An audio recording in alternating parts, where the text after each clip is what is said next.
하나님의 말씀은 로마서 3장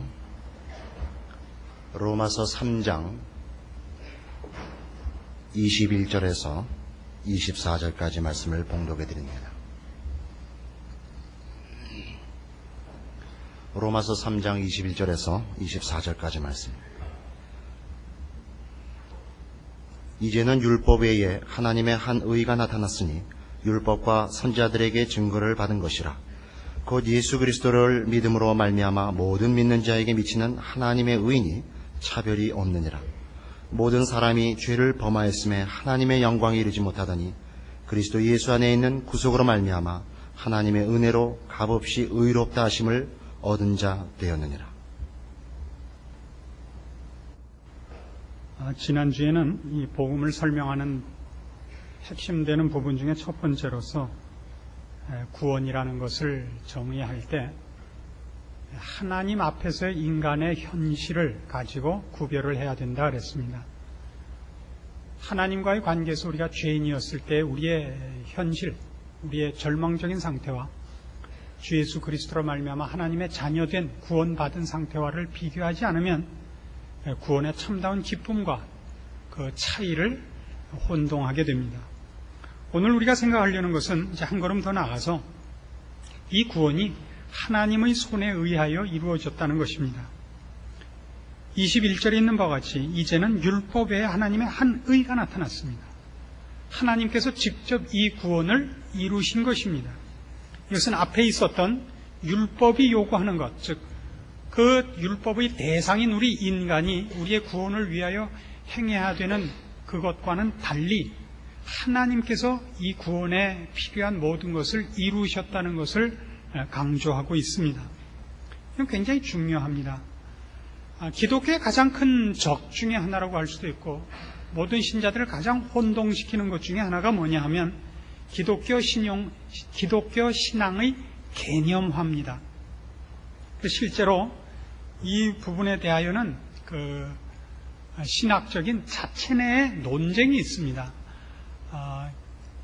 우리 이 기독교 교단 내에서도 바로 기독교라는 것을 이 하나님의 존재와 하나님의 주권이라는 입장에서가 아니라 의미와 내용으로 추적하는 부류들이 있습니다.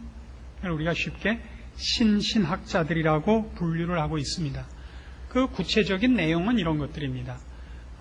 불트만이라는 학자가 대표적인 학자 중에 하나인데 비신화화라 그럽니다.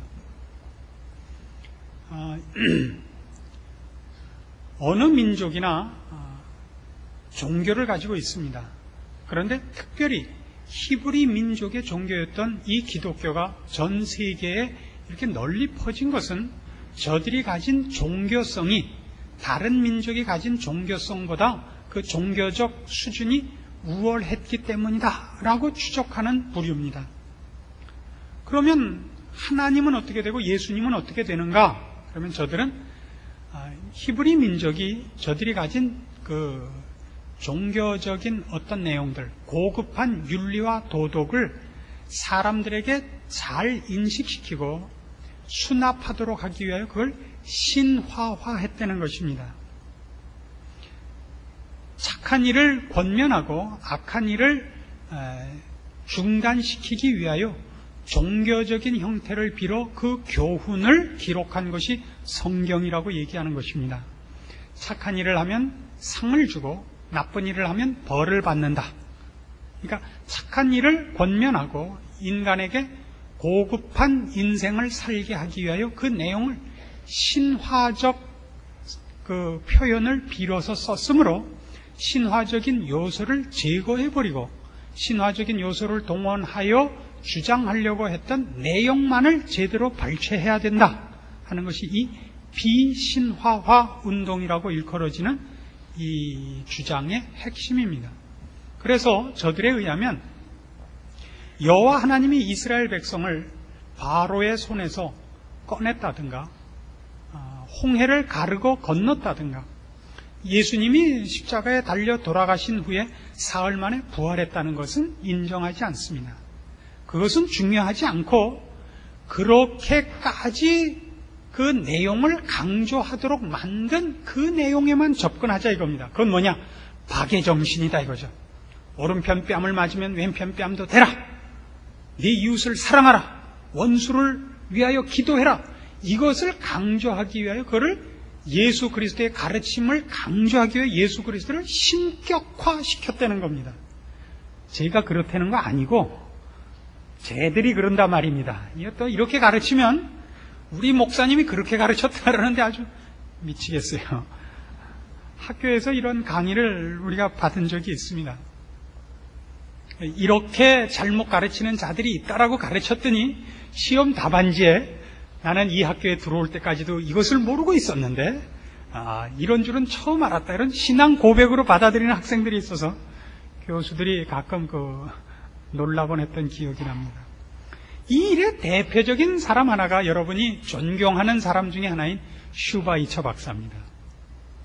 슈바이처 박사는 기독교 신앙을 선행을 하는 것으로 잡고 인간의 가장 높은 경지에 실천을 한 사람이죠. 아프리카 오지에 가서 정말 저들과 굶주림과 문맹과 어려운 것을 함께 당하고 저들을 위하여 인수를 베풀고 사랑을 나누었습니다.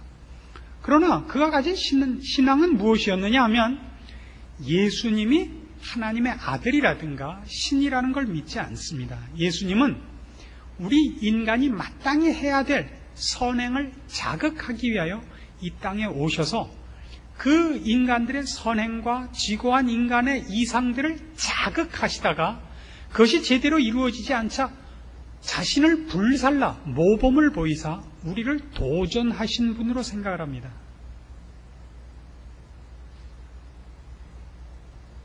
여러분들도 이렇게 생각하실까 봐 겁이 납니다. 그렇지 않습니다. 예수님은 우리 안에 있는 어떤 거룩한 성품과 의롭고 선한 것을 도전하고 자극하고 개발하러 오신 분이 아닙니다. 우리는 전혀 희망이 없는 사람이었습니다. 그래서 우리의 죄값을 치르러 오신 분입니다. 그는 우리를 이렇게 도전하러 오신 분이 아닙니다. 우리를 깨우치러 오신 분이 아닙니다. 그는 우리의 선생이 아닙니다. 우리의 대속물입니다. 그걸 하나님이 그렇게 하신 것입니다. 그러니까 가장 중요한 싸움거리는 이겁니다. 기독교를 개념화하느냐, 하나님께서 우리를 구원하신 살아계신 하나님의 간섭을 그 핵심으로 가지느냐가 기독교 신앙에 있어서 여러분의 신앙과 일치시켜야 될 가장 중요한 핵심이 되는 것입니다. 요한복음 12장으로 가보십니다.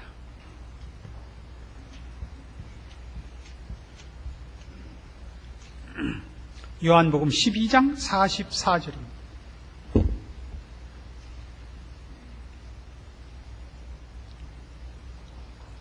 예수께서 외쳐 가라사대 나를 믿는 자는 나를 믿는 것이 아니요 나를 보내신 이를 믿는 것이며 나를 보는 자는 나를 보내신 이를 보는 것이니라.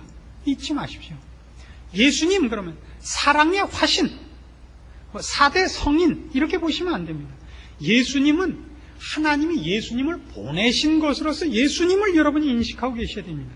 하나님이 왜 예수님을 보내셔야 하는가? 이어서 물을 수 있어야 됩니다. 우리가 우리 문제를 해결할 아무런 가능성이 없기 때문에 보내신 것입니다. 우리의 죄에 대하여 유일하게 죄값을 물으실 수 있는 하나님이 그 죄값을 묻지 않고 우리를 구원하시기 위하여 죄 가운데 절망 상태에 있는 우리를 구원하시기 위하여 예수를 보내신 겁니다. 예수를 보내어 우리로 하여금 사랑하라든가 정직하라든가 착하라고 보내시지 않았습니다. 회개하라고 보내시지도 않았습니다.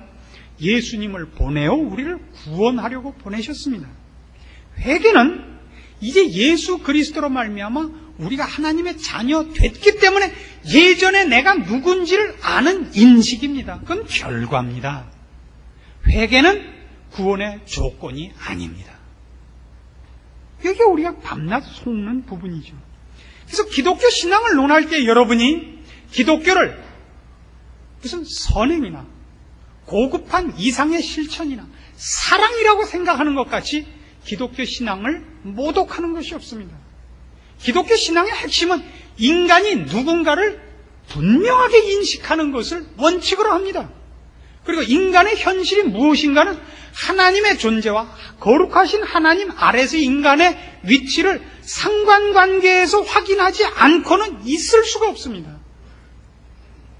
오늘날 이 기독교 신앙인의 이 가난함, 실패는 어디에서부터 오느냐 하면 기독교 신앙을 개념으로 갖고 있는 데서부터 옵니다. 여러분이 기독교 신앙을 착한 것과 사랑, 용서라는 개념으로만 갖고 계시면 여러분이 이 세상에서 세상 사람들과 함께 세상을 추구하면서 사는데도 여러분 자신이 틀리고 있다는 것을 여러분을 지적해 주지 않습니다. 세상 사람들과 같이 세상에서의 명예를 추적하고 세상에서의 욕심을 추적하고 있으면서도 우리는 신앙인인 것 같습니다. 왜요? 저 사람들보다 우리가 좀 낫기 때문입니다. 세상 사람들은 10이면 10번 다 실패하고 다 악질적이고 다 불의하고 자기 욕심을 따라 살지만 우리는 10번에 한 번쯤은 정직합니다. 10개 중에 하나쯤은 양보합니다. 그러면 우리는 하나님 앞에서 살지 않고 하나님을 목표로 살지 않고 세상을 향하여 세상의 원리를 가지고 세상 사람들과 똑같이 살고 있으면서도 우리는 저 사람들과 다른 것 같은 생각을 가지게 됩니다. 나는 저들보다 덜 악했다. 나는 저 사람들보다 그래도 좀 낫다.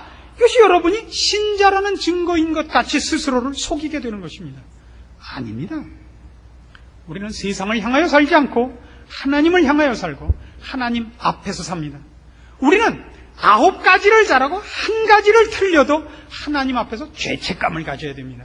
그러나 우리가 세상에서 세상 사람들과 함께 살고 하나님 앞에서 살지 않으면 기독교의 모든 종교가 이 신앙이라는 것이 저들이 10가지 잘못한 데 대하여 내가 하나만 잘해도 나는 저 사람보다 낫다는 생각을 가지게 만드는 것입니다. 여기가 늘 신자들이 틀리는 부분인 것입니다. 디모데후서 4장으로 가시죠. 우리의 신앙은 언제나 이것, 하나님의 존재, 하나님의 간섭, 하나님 앞에 서야 되는 우리의 존재를 잊고서는 있을 수 없습니다. 신약성경 346페이지 디모데후서 4장 1절입니다.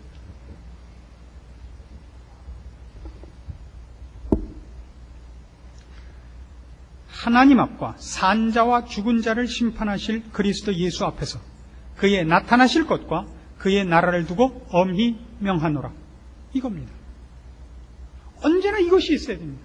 하나님 앞과 산자와 죽은 자를 심판하실 그리스도 예수, 그의 나타나실 것, 그의 나라. 이것이 잊혀지고 착한 것, 의로운 것, 용서하는 것, 사랑하는 것, 이것만이 따로 떨어져서 기독교를 대표할 수는 없습니다. 우리의 모든 추구는 이겁니다. 하나님을 만나는 것, 하나님 앞에서 사는 것입니다. 그가 이 세상과 우리를 심판하실 것을 알고 있으며 그 심판대 앞에 설 수 있는 우리를 준비하고 있어야 됩니다. 이것이 빠지고 선행이라든가 무슨 의미라든가 무슨 가치는 존재하지 않습니다. 그러나 우리는 속습니다. 바로 이 하나님 앞에서의 우리의 존재, 이것을 따지지 않고 하나님을 제외시켜놓고 기독교의 내용이 우리를 속입니다. 착하자든가 사랑하자든가 용서하자든가 이런 것들이 우리를 세상적인 욕심과 세상의 가치와 세상적인 방법 속에서 이런 종교적인 행위를 한두 가지 하는 것으로 우리가 마치 다른 사람과 다른 존재인 양, 우리는 우리가 할 일을 다 한 양 스스로를 속이게 됩니다.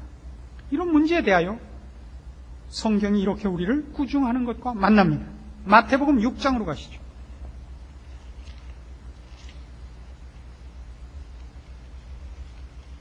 마태복음 6장 1절입니다. 사람에게 보이려고 그들 앞에서 너희 의를 행치 않도록 주의하라. 그렇지 아니하면 하늘에 계신 너희 아버지께 상을 얻지 못하느니라. 그러므로 구제할 때 외식하는 자가 사람에게 영광을 얻으려고 회당과 거리에서 하는 것 같이 너희 앞에 나팔을 불지 말라. 진실로 너희에게 이르노니 저희는 자기 상을 이미 받았느니라. 자, 종교적 행위를 무엇을 위하여 하는 겁니까? 착하고 거룩한 것이 왜 가치가 있습니까?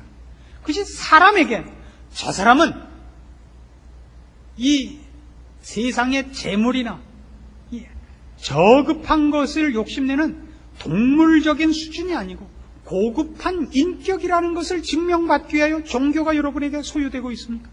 그렇다면 잘못입니다. 모든 기독교적 신앙 행위는 그것이 하나님에게 가까이 가기 위한 싸움입니다. 그의 심판을 준비하는 싸움입니다. 그의 기뻐하심을 향한 나의 소원이어야 됩니다. 이 하나님의 존재가 없이 세상적인 가치로서 종교가 동원되면 우리는 사람의 박수 앞에 서게 되는 것입니다. 여러분의 헌금은 왜 존재합니까? 여러분의 이 주일 아침마다 오시는 이 종교적인 행위는 왜 존재합니까? 내가 세상의 속물들과 다르다는 증명에 불과한 것 아닙니까? 아니면 정말 하나님의 거룩에 여러분을 접근시키는 행위입니까? 하나님 앞에 서 있습니까? 사람 앞에 서 있습니까? 이것이 성경이 묻고 있는 신앙의 핵심입니다. 이사야서 58장으로 가시죠. 구약성경 이사야서 58장입니다. 구약성경 1037페이지입니다.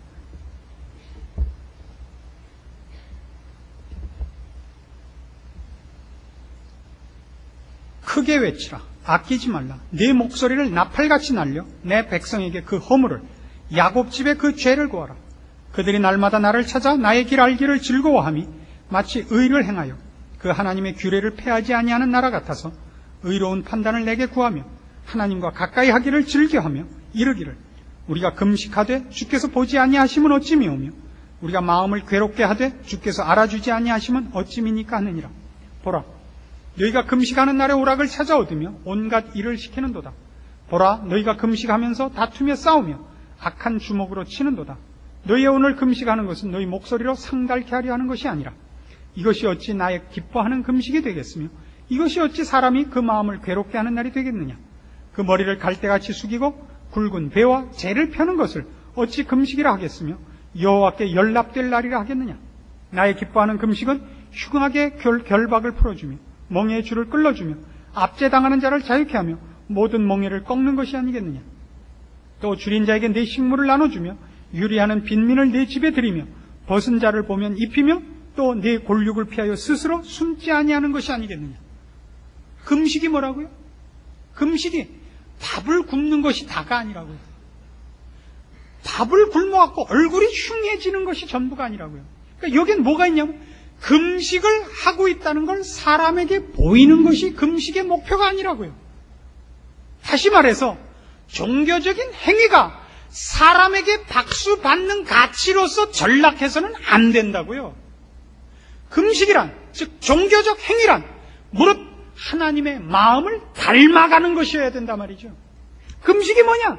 줄인 자를 보면 너희 마음이 동해야 하고 결박당한 자를 보면 그 결박을 풀어주는 것이어야 되고 네 골육을 피하여 숨지 않는 것, 고아와 과부를 피하지 않는 것, 하나님의 은혜의 마음과 자비로운 마음에 동참하여 하나님의 마음에 접근하는 것이어야 맞지. 그것이 사람에게 우리가 종교적인 인물이라는 것을 증거하는 것에 불과해서는 안 된다 말입니다. 이것이 오늘날 우리 기독교인들의 최고의 약점이요, 병폐입니다. 성경은 들고 있고 헌금은 하고 있고 찬송은 부르고 있는데 아무도 하나님의 마음으로 접근되어 가고 있질 않습니다. 우리들의 삶은 사람들 앞에서 인간적으로도 똑똑하고 세상의 것에서도 남에게 지지 않으며 거기다가 한술 더 떠서 고귀한 인격을 가진 자라는 종교적 치장으로까지도 남에게 지지 않는 교활한 자가 된 것에 불과한 것입니다. 남을 향한 사랑도 주님의 불꽃 같은 눈 앞에서의 두려움도 주님이 기뻐하시는 것이 나의 소원이 된 변화도 신자들에게 없습니다.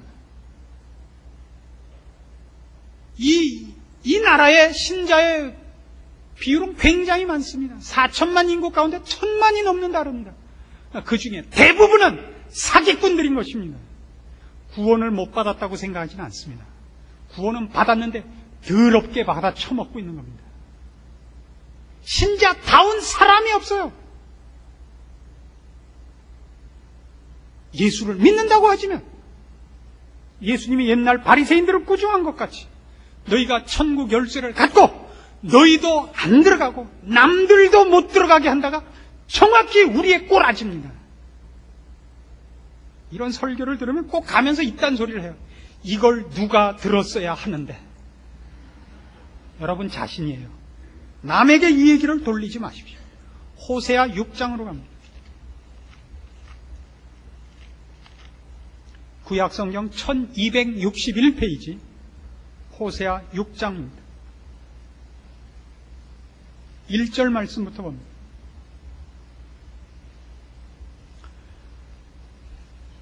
오라 우리가 여호와께로 돌아가자. 여호와께서 우리를 찢으셨으나 도로 낫게 하실 것이요 우리를 치셨으나 싸매어 주실 것입니다. 여호와께서 이틀 후에 우리를 살리시며 제3일에 우리를 일으키시리니 우리가 그 앞에서 살리라. 그러므로 우리가 여호와를 알자. 힘써 여호와를 알자. 그의 나오심은 새벽빛같이 일정하니 비와 같이 땅을 적시는 늦은 비와 같이 우리에게 임하시리라 하리라.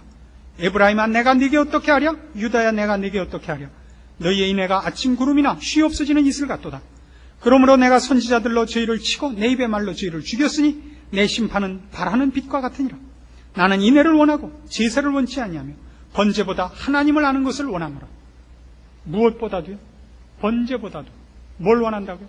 하나님을 아는 것을 원합니다. 모두 무엇으로 되어 있습니까? 6장 1절에서 6절에 이르도록 여호와께로입니다. 이게 아닙니다. 선행으로, 고귀함으로, 사랑으로가 아닙니다. 여호와께로예요. 천지를 지으신 하나님, 거룩하신 하나님은 우리를 거룩하게 지으신 하나님이 제외되고 거룩을 논하고 신앙을 논하고 기독교를 논하고 종교를 논하는 것 같이 틀리는 것이 없습니다. 하나님이 제외되고 기독교가 논해지면 거기는 언제나 하나님이 서야 할 자리에 인간이 섭니다. 이런 고급한 것을 추적하는 인간의 잘남, 이런 모든 자기의 권리를 희생하고 남을 사랑하는 인간의 고귀함, 인간이 그 영광을 다 취해먹는단 말입니다. 그렇지 않습니다. 우린 죄인입니다. 우린 하나님의 거룩함과 하나님의 높으심 아래 배신하고 더러운 것으로 스스로 원해서 뛰어들어갔던 자들입니다. 우리의 더러움을 씻을 능력이 우리에게 없고 그리고 우리의 마음에 선을 찾는 것이 없었던 존재입니다. 우리는 스스로 그 문제를 풀 수 없었던 존재요. 하나님이 이 불쌍한 우리들을 찾아오사 이제 거룩해진 존재입니다. 이 하나님이 빠지지 않도록 조심하셔야 됩니다. 그래서 여러분의 인생이 이 구원을 논하고 신앙을 논할 때마다 더럽고 무가치한 것을 무지와 연약함과 완악함 속에서 쫓았던 인생으로부터 이 하나님의 거룩과 영광과 생명을 추적하는 자로 변화되었는가를 보셔야 됩니다. 그리고 그것이 우리 마음속에 없다는 걸 인식하셔야 됩니다. 거룩과 의와 생명과 진리가 세상과 우리에게 없습니다. 하나님께만 있습니다. 늘 하나님께로입니다. 하나님 빛을 더 주십시오. 지혜를 주십시오.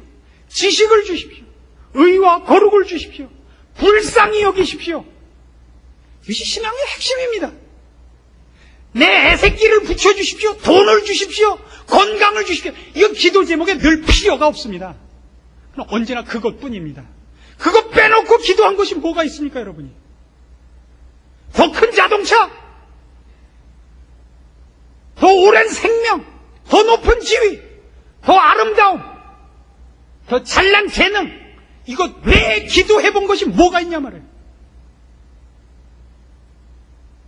오늘 아침 뭘 처먹고 나왔길래 저 지랄인가 싶습니까? 이 정도 욕을 먹어도 싼 것이 여러분입니다. 제가 만난 아우성을 쳤더니 이도원 목사님이 저에게 그랬습니다. 이봐, 왜 이렇게 악을 쓰고 지랄이야? 목사는 그런 말을 안 쓴다고. 제가 대답을 했죠. 예수님은 했습니다. 목사들은 안 하는데. 예수님은 개 같은 자식이라고 한 적이 없고 독사 같은 자식이라고 한 적이 없습니다. 독사라고 했죠. 같은이라고 한 적이 없습니다. 독사라고 하고 개라고 하고 성경이 이렇게 합니다. 너희가 나를 이렇게 배반하면 너희가 수치를 당하는데 네 똥을 먹으리라. 네 똥을 먹으리라. 네가 나를 비웃으면 네 자식을 너희가 잡아먹게 하고 너희 눈앞에서 네 딸이 강간을 당하리라. 이게 성경의 저주입니다. 실제 이런 말 듣는 게 왜 그런지 아세요? 여러분은 하나님을 두려워함이 없기 때문입니다. 왜 이런 말 들을기가 싫은지 아세요? 이런 말을 하는 자가 없기 때문입니다. 다른 데 가면 여러분이 좋아하는 말을 해주시는 곳이 있습니다. 가십시오. 제발 가십시오. 신자답게 살지 않으면서 교회를 채우지 마십시오. 하나님의 영광을 가리지 마십시오. 여러분 혼자 죄 가운데서 돌아가십시오. 하나님까지 물귀신같이 끌어들고 들어가지 마십시오. 여러분의 더러운 욕심에 하나님의 거룩한 이름을 도용하지 마십시오. 신자답게 살지 않을 것이면서 기독교라는 이름으로 여러분을 치장하지 마십시오. 우리가 하나님 앞에서 할 일이 있다면 고개를 들 수 없이 무릎을 꿇고 불쌍히 여기십시오. 저는 죄인입니다라는 말 빼놓고 할 것이 없습니다. 그리고 나를 그 죄 가운데서 구해내 주신 것으로 우리는 더 이상 요구할 것이 없음을 발견하는 것입니다. 하나님 감사합니다. 저를 죄 가운데서 구원하시고 영벌에서 구원하셨습니다. 이제 제가 더 무엇을 구하겠습니까? 저를 불쌍히 여기신 것뿐만 아니라 구원하셨을 뿐만 아니라 하나님의 자녀 삼으시고 영원한 나라를 기업으로 주셨습니다. 하나님, 저는 더 이상 바랄 것이 없습니다. 이것이 우리의 마땅한 기도요. 감사해야 됩니다.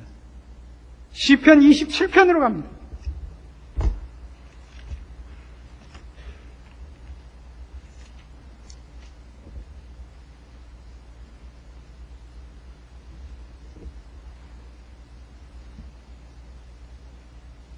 (1절에서) (3절까지) 여러분의 신앙 고백을 거기에 모으셔서 함께 봅시다. 이 신앙 고백이 여러분의 것이 되기를 진심으로 원합니다.